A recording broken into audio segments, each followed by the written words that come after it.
under the assignment, we have the measurement. So for me, I think the lesson doesn't have a strong enough measurement. The KeyRing, I find that this measurement of KeyRing is a little stronger. So if your outer cylinder is 10 millimeters, inner cylinder is 6, that means that the thickness of the overall ring is 4 millimeters. That's actually pretty strong. But it's not only that, we also want to make sure that the ring, about almost like 20%, maybe even 30%, you could even go up to half, is embedded into the letter. So if you have a key ring where they're just tapping to one another, like the ring is tapping the letter, chances are it's going to easily snap off, right? Because it's going to be 3D printed onto one, it's going to be made into one plastic material. So the best way to work with that is to kind of move the ring into the letter so that it's more embedded, more solid, more firm when it prints. Does that make sense? So it's kind of like Play-Doh, right? You know, if you want the Play-Doh to really stick to another piece of Play-Doh, you really want to get it in there and kind of squeeze it in so that so that the material turns into one. It's this kind of the same concept.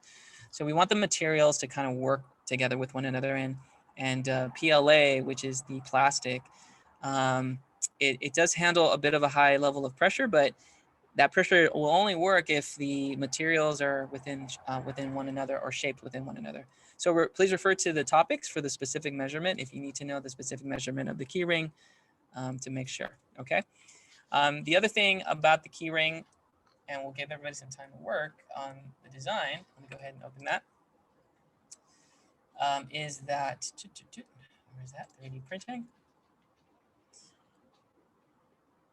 Is the overall measurement. So we were talking a little bit about the metric system and inches and millimeters. So I'm going to share just a quick visual for that. So Tinkercad and most programs loves to operate under the unit of measurement of millimeters. Millimeters are smaller units of measure. They're way more precise. They're way more intricate. So in engineering, you always will find that this bottom section in red is kind of the preferred method. And you know, centimeters, millimeters, you will always see that unit of measure in most cases when it comes to things that are really small, right? So I was saying last week that if you want to make something 1 inch, that's technically, and this is a little off, it's technically 25 millimeters, right? So 1 inch is 1 inch equals 25 millimeters, or as I like to think of it as like 25 cents, a quarter equals 1 inch. So I always like to visualize it as a quarter. One quarter is 25 cents. Oh, okay, 1 inch, 25 millimeters, right? So when you design your keychain, try to keep it to about 3 inches. So 3 times 25 is about 75 millimeters. So 75 or even 104 inches. You can keep it to about, you know, 75 to 100 millimeters in the overall length.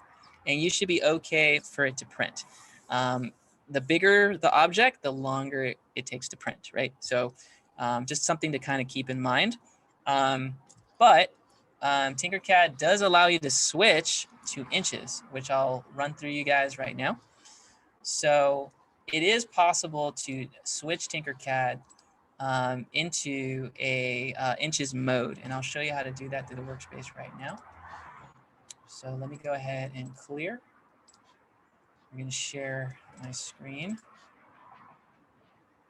We go into lessons here. In fact,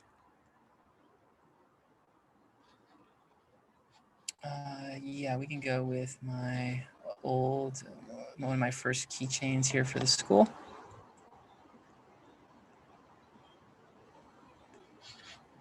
So I'm opening up the mirror, not the keychain, so you can see that. And then I'll give everybody some time to kind of work on it. Okay, so here we're at our interface, and let's go to annotate so I can annotate properly. So if you notice here on the lower right of my interface, there is these two little sort of square sort of text fields. One says edit grid, and then the other one says snap to grid, which is right. Oh, let's go the other way. Dip. Boom, right there. So when you see this, if you click on to edit grid, workspace measurement, and you'll get a window called grid properties. And under grid properties, where it says units, you can switch it. So I have inches because I pre-programmed it that way. But when you open up your grid properties, you see units and it says millimeters. You can technically change it from millimeters to inches. And then the presets is set to MakerBot Replicator Plus. So if you want to know, oh, Mr. A, how big is like the actual build plate for the 3D printer? Like, what is the size of this thing? It's technically 11 inches, the plate, 11 inches wide, and the length is a little bit over 7.5 inches long. So super wide, pretty good length on the depth, right? And I believe the height that we can go is about 8 inches on that printer. So are we going to make an 11-inch keychain? No, we're not. But if you kind of want to get a little bit of a feel of how big it's going to look like on the actual print bed or the object, then where it says work plane, this is pretty much how big it would look like on the printer. So if you're like me, if you're kind of like comparing it to the printer itself or the print plate, then it would be roughly this. When I select the object, and then I go to my node, which is the little white square in the corners there, it tells me in inches how big the keychain is. So the keychain, the Maranatha keychain is about 1.9 inches wide and lengthwise 1.8 inches. So it's almost about 2 by 2 inch keychain, okay? Can you make a 2 by 2 inch keychain? Yeah, totally, absolutely. How big can I go? Which is always the question. You are totally okay to get up to about 3 inches just to save on a little bit on the material, okay? Maybe you could push it to 4 if necessary, because sometimes 3 might be too small and it could break. So let's make it 4, okay? We'll just be okay with 4 inches or 100 millimeters, okay? So that's gonna be the overall sort of length of your keychain. And notice too my ring, since I have it on screen here, my ring is 50% embedded into the design. So half of it is in there. I always kind of find that if it's halfway in, it's quite strong. It could last a year, in your pocket on a key ring. If you're throwing things around, maybe a little bit less, but a few months should be good. But the further out you go on your ring, like if you have your ring like this where it's tapping, guaranteed it's gonna break, right? It's gonna tap. It's gonna be very soon before it breaks. So the further in you go, the greater chance of survival, I guess you can say, before it can do that. Quick little thing too about the edit grid feature. The snap grid, I did not mention the snap grid. So if we look at, and let me go ahead and mark that off in blue. So right over here, I have to remember, kind of like Illustrator, when you go one direction, it goes there. Here in the blue arrow where it says snap grid, snapping is kind of like, is designed so that you don't go too far off the blue grid. If you notice on my screen, there's like these blue lines. That's the grid. And so snapping is kind of like clicks, if that makes sense. So every time I move my object, it only moves 1/8 of an inch up or down. Does that make sense? And so if you feel like, I'm straight, like this thing's like jumping a lot or moving forward, that's the snap. It's designed to kind of keep things in position. So if you only want things to move like 1/8 of an inch or 1/2 an inch, right? If I click this menu, I'm gonna get a drop-down menu. I can actually say how big of a jump a move is. So I can actually say move 1/2 an inch in either direction. And it's moving literally 1/2 an inch in either direction, right? That's a big, big jump. So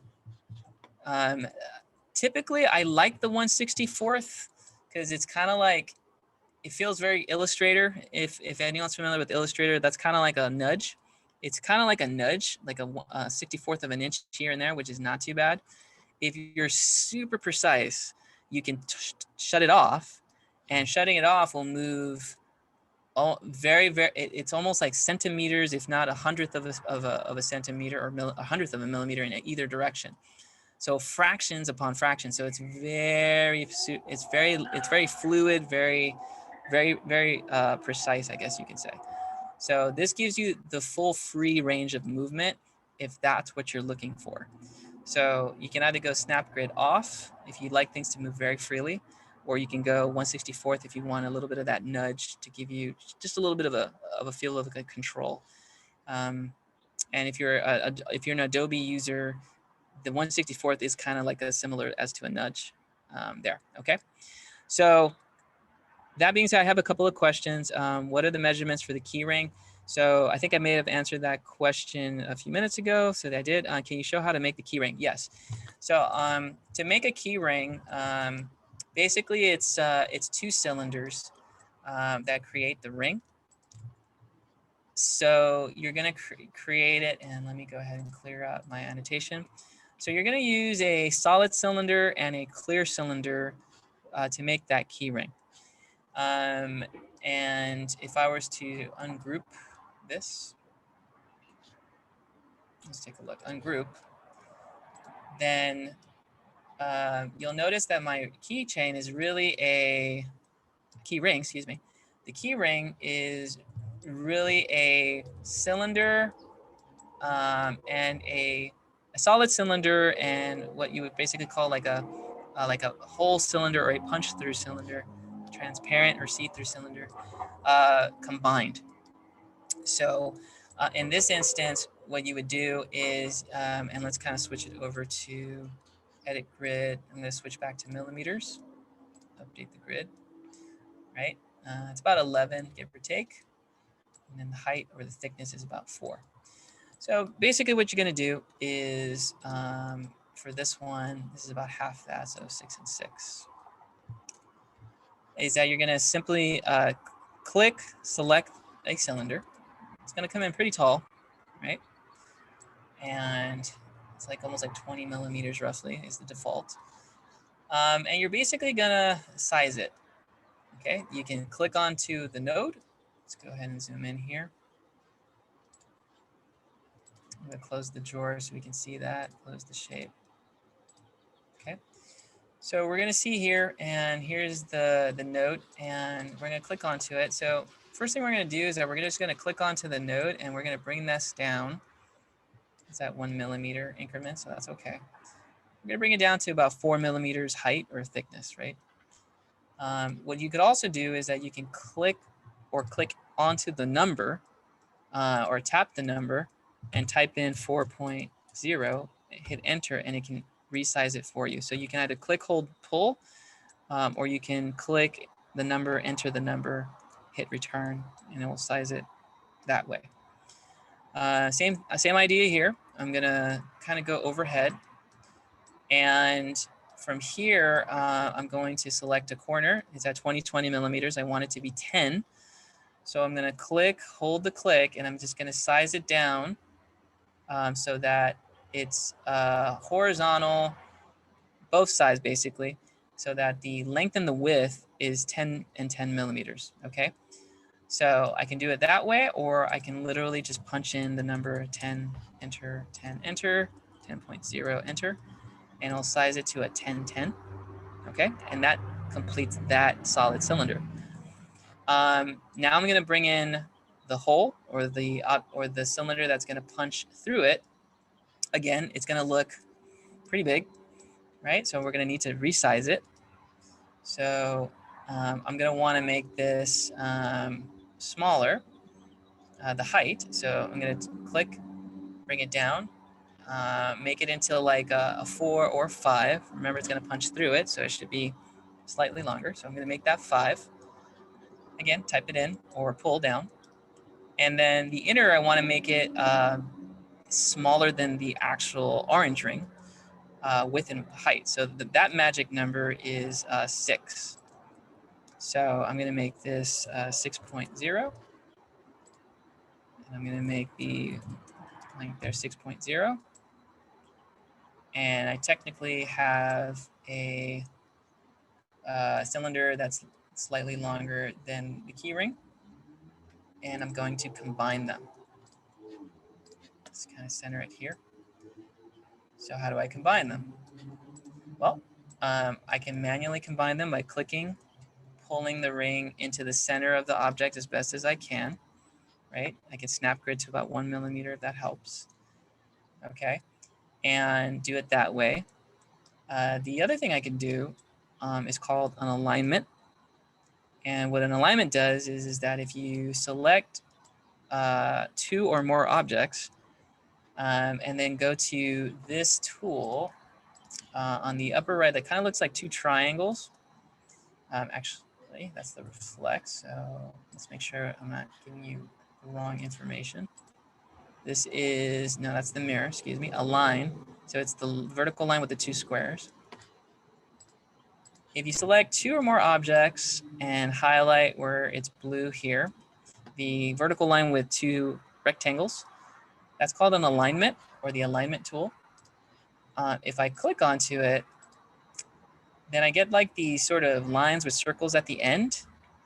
And from here, what ends up happening is that if I go to each of these squares, it kind of aligns it to, it gives me like different previews in orange. So I can align it to the top.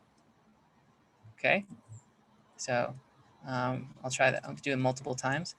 It shows me in orange that I can align it to the center side by side. So it's basically, it does the moving around for you, if that makes sense. Every time I click onto or hover over that circle, then I can align it to the bottom. But what we want is center to center, right? So I'm going to click 2 types of circles. I'm going to click this circle on the bottom. Let me close that bar there so you can see it a little bit more clearly. I'm going to close this so that they align vertical, but I'm not done yet. I'm going to click the center, and if you notice, it kind of gives me a little bit of a preview in orange. It's kind of hard to see in this angle, but you kind of see it overhead. And then I click onto the center, and now it's aligned to the center. So I have center alignment, vertical alignment, and if I kind of hover around, kind of do like a sort of a hover or helicopter hover, I like to think of it as, over it, then it's ready for it to punch a hole. And so the last step for that, and I'll go to red for this, is that once they're aligned, then we want the actual punch to happen. That would be this tool, which is the rectangle and circle combined. That's called a group or a grouping tool. When you hit this button, which is also Control G if you have or Command G if you have a Mac, when I hit this button, then it activates the cutting. It actually will activate the code, which will punch through it. And you will see, just like that in a few seconds, that the cylinder has cut through our solid, or the transparent cylinder has cut through the solid. Does that make sense? So that makes for a really clean cut. And that's really at the heart of what this program does, is adding and subtracting shapes. So, frequently asked questions I always get is, oh, Mr. A, is it only the box and the cylinder that can cut through holes? No, you can take any shape, create any shape, and you can have it as a solid, or you can assign it as a hole. So the way you can assign that as a hole is basically just kind of hovering over that piece here. And that would be this little object, which kind of looks like 2 different colors of gray. If you hit that button, you can actually assign that as a hole. Okay. And then the way you know it's a hole is that it'll look kind of see-through or transparent. So that's you can literally make any shape into a shape that cuts through or cuts a hole through it. Okay. And we can even make that as an example for the KeyRing. I could take that cylinder and basically put that over the Maranatha keychain, punch through it, and I can create like a crater with the object. So you can kind of see that there's like this bottom half of a crater cylinder happening on the keychain. So I can literally create that as well. So it's kind of cool how you can make a shape into a solid. It's very much digital Legos, except you know, Legos can't subtract, but now we can with this digital version, I guess you can say. Okay. Okay. So hopefully I answered that question about how to make that keychain, how to make the key ring. And of course, once all is said and done, then the key ring goes in, combines, and then we group the keychain at the end. So once everything is sort of positioned, just going back to my lovely key ring, right? Everything is set, select all, group it. And when you group your object, then it turns into like one solid object. So grouping is for cutting, subtracting, turning everything into one solid, as it were. So we'll be making good friends with the grouping tools for sure. So, and that's literally how that Maranatha keychain got created. The logo is Illustrator, and everyone knows how to draw in Illustrator. I imported the file from Illustrator into Tinkercad, which is very possible. So for those artists that like, I have a drawing, can I make a 3D something? Yes.